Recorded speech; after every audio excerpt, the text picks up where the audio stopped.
భీమ్స్ ఏమన్నా మాట్లాడతావా సార్ విషయం చెప్పు. సంక్రాంతికి వస్తున్నాంకి భీమ్స్ అద్భుతమైన ఆడియో ఇచ్చాడు కదా. సో గోదావరి గట్టు సాంగ్ కానీ బేసికల్లీ మన బ్లాక్ బస్టర్ పొంగల్ కానీ నేను భీమ్స్కి చెప్పా. ఇప్పుడు మనం మ్యూజిక్ చేయబోతుంది ఎవరికో తెలుసు కదా. పాట అంటే చిరంజీవి గారికి పడితే ఎలా ఉంటుంది, దాని రీచ్ ఎలా ఉంటుందో మనకు తెలుసు కదా. సో నువ్వేం చేస్తావో తెలియదని నేను భీమ్స్కి చెప్పాను. మనం ఇంకా మ్యూజిక్ రిలీజ్ చేయడానికి టైం ఉంది కానీ అద్భుతమైన ట్యూన్స్ ఇచ్చాడు. ఈ సినిమా కూడా మ్యూజికల్గా చాలా బాగుంటుంది.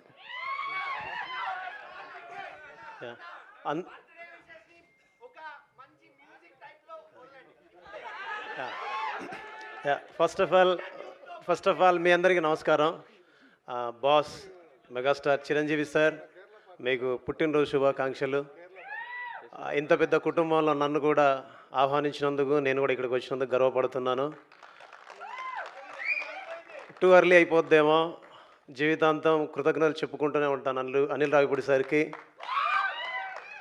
ఎందుకంటే ఇంత పెద్ద ప్రపంచాన్ని చూడాలంటే సుదీర్ఘ ప్రయాణం చేయాలి. ఆ ప్రయాణం చేసి ఇక్కడ దాకా రాగలిగాను. అప్పుడు చేయి పట్టుకొని ఎత్తుకొని మీ దగ్గరికి తీసుకొచ్చారు. So thank you so much sir. Love you all. Thank you so much Bheems గారు. కాంట్ వెయిట్ మీరు క్రియేట్ చేసిన మ్యూజిక్ మ్యాజిక్ని చూడడానికి. అండ్ ఇప్పుడు ఒక quick interaction with our Anil గారు, కంగ్రాట్స్. సో డోంట్ చెప్పండి అనిల్ గారు, కంగ్రాట్స్.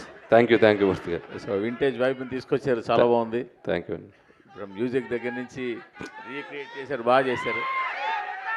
ఇప్పుడు మీరు మైక్ తీసుకునే ముందు మీ ఫ్యాన్స్కి కాస్త స్పేస్ ఇచ్చి తర్వాత మీరు మాట్లాడండి. మమ్మల్ని మాట్లాడేవాళ్ళు